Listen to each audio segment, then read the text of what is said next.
साथियों, क्रांतिकारी नमो बुद्धाय, जय भीम। आप देख रहे हैं न्यूज बीएसपी इंडिया। मैं हूं एसके नीरज। साथियों, अभी संसद के अंदर राणा सांगा पर एक बयान रामजी लाल सुमन, राज्यसभा सांसद समाजवादी पार्टी ने दिया है, जिसको लेकर के करणी सेना और हिंदू सेना ने आगरा में उनके निवास पर बुलडोजर ले जाकर के तोड़फोड़ की, पुलिस की बैरिकेडिंग को तोड़ा, कई पुलिस वाले भी घायल हुए और समाजवादी पार्टी ने इससे एक किनारा खींच लिया। साथियों, मैं जानना चाहता हूं कि जब समाजवादी पार्टी के घराने से, अखिलेश यादव के घराने से ही 6 सांसद मौजूद हैं, तो समाजवादी पार्टी ने अपने सांसदों को राणा सांगा पर बयान देने के लिए क्यों नहीं आगे किया। और इतना ही नहीं, जब आप लोगों को ये भी मालूम है कि राणा सांगा के बयान पर माहौल खराब हो सकता है, तो राणा सांगा का बयान एक दलित सांसद से ही क्यों दिलवाया गया। साथियों, इसमें सबसे अच्छा होता कि अखिलेश यादव के जो सबसे करीबी थे, जिन्हें अखिलेश यादव सबसे ज़्यादा लाड प्यार करते हैं, जब अखिलेश यादव सांसद बने, नेता विपक्ष की कुर्सी जिसको उन्होंने सौंपी, माता प्रसाद पांडे से क्यों नहीं बयान दिलवाया कि राणा सांगा पर बयान दो। साथियों, चाहिए था कि नेता प्रतिपक्ष थे उत्तर प्रदेश की विधानसभा में और उनसे दिलवाया जाता, लेकिन उन्होंने तो दलितों को निशाना बनाना था कि जिससे रामजी लाल सुमन पर जब अत्याचार होगा, उनके यहाँ तोड़फोड़ होगी और उन्हें मारा पीटा जाएगा, तो दलित समाज आगे आएगा और अखिलेश यादव मुस्लिम वोट बटोरने के लिए कामयाब हो जाएंगे। साथियों, मुस्लिमों का वोट एकजुट करने के लिए, जिससे समाजवादी पार्टी से मुस्लिम का वोट अलग ना हो, इसलिए रामजी लाल सुमन का इस्तेमाल किया गया। तो साथियों, रामजी लाल सुमन भी इस बात को शायद समझ नहीं सके कि अखिलेश यादव हमारा इस्तेमाल कर रहे हैं, और वह भी आवेश में आकर के बयान को दे डाला। समाजवादी पार्टी ने जो लिखा उसे उन्होंने पूरा कर डाला।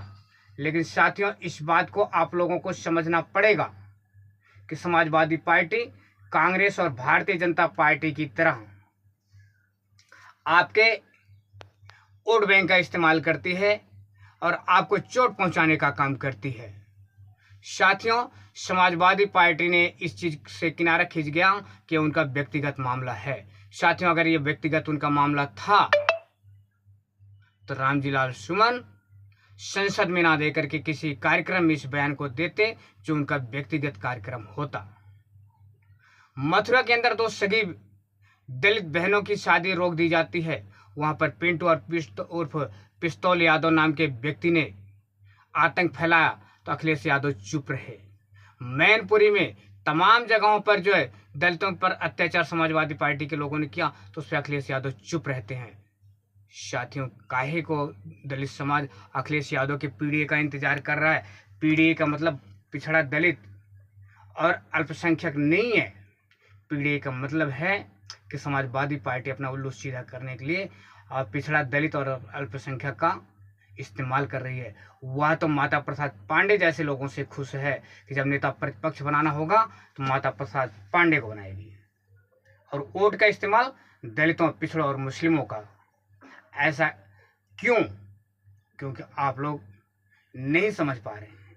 अभी पिछले चुनाव में संविधान बचाने के नाम पर इन्होंने वोट का इस्तेमाल किया कि हम संविधान बचाने के लिए आए हैं, और जबकि रिजर्वेशन में प्रमोशन का बिल संसद के अंदर समाजवादी पार्टी ने फाड़ा था।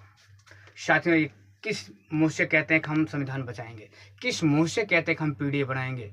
साथियों, जबकि पीडीए का मतलब होता कि पिछड़ा दलित अल्पसंख्यक सुरक्षित रहता, उसके हक और अधिकार की लड़ाई लड़ते, तब तो हम समझते हैं कि अखिलेश यादव का पीडीए काम कर रहा है। लेकिन दलितों पर अत्याचार समाजवादी पार्टी के नेता द्वारा होता है और वहाँ पे अखिलेश यादव चुप रहते हैं। तो मेरा आप लोगों से ये निवेदन है कि राणा सांगा के मामले को लेकर के जो बवाल हुआ है, इसे समझने का प्रयास करें। और योगी आदित्यनाथ जो कहते हैं कि हम ठोक देंगे, अरे योगी आदित्यनाथ जी, जब सारा काम करणी सेना और हिंदू सेना करेगी तो आप मुख्यमंत्री बन करके क्या करोगे? अगर आपके बस का नहीं है तो आप रिजाइन दो और जा करके मठ में अपना घंटा बजाओ, क्योंकि आपको एक संत के रूप में ही देखना अच्छा लगता है और एक शासक के रूप में नहीं, क्योंकि आपके बस का शासन चलाना नहीं है। आपके शासन काल से, जब से शुरू हुआ है आपका शासन काल, तब से उत्तर प्रदेश में गुंडा राज, जंगल राज कायम हो गया है। वहाँ पे आतंक का बोलबाला बढ़ गया है। रेप गैंगरेप की घटनाएं नहीं रुक रही। दलितों का अपहरण, दलितों का मारपीट, दलितों की हत्याएं नहीं रुक रही हैं। वहाँ पे बहन बेटियां सुरक्षित नहीं हैं। पूरा उत्तर प्रदेश दहशत में है। इसलिए योगी आदित्यनाथ को जितनी जल्दी हो सके अपने रिजाइन दे करके मठ में भाग जाना चाहिए। उनके बस का शासन सत्ता नहीं है। साथियों, समाजवादी पार्टी, कांग्रेस और भारतीय जनता पार्टी इस सब मिल करके इस देश के मूल निवासियों का सत्यानाश करने में लगे हैं। तो आप लोगों से मेरा निवेदन है कि इन तीनों पार्टियों से छुटकारा पाने के लिए आप लोगों को इस देश के अंदर अपने आप को मजबूत करके इन्हें सत्ता से बेदखल करना होगा। आपकी एक ही हिमायती पार्टी हो सकती है, वो है बहुजन समाज पार्टी, जिसके 4 शासनकाल में कहीं से किसी अप्रिय घटना का कोई समाचार सामने नहीं आया था। ना तो किसी बहन बेटी का रेप, गैंग रेप, ना किसी का मर्डर,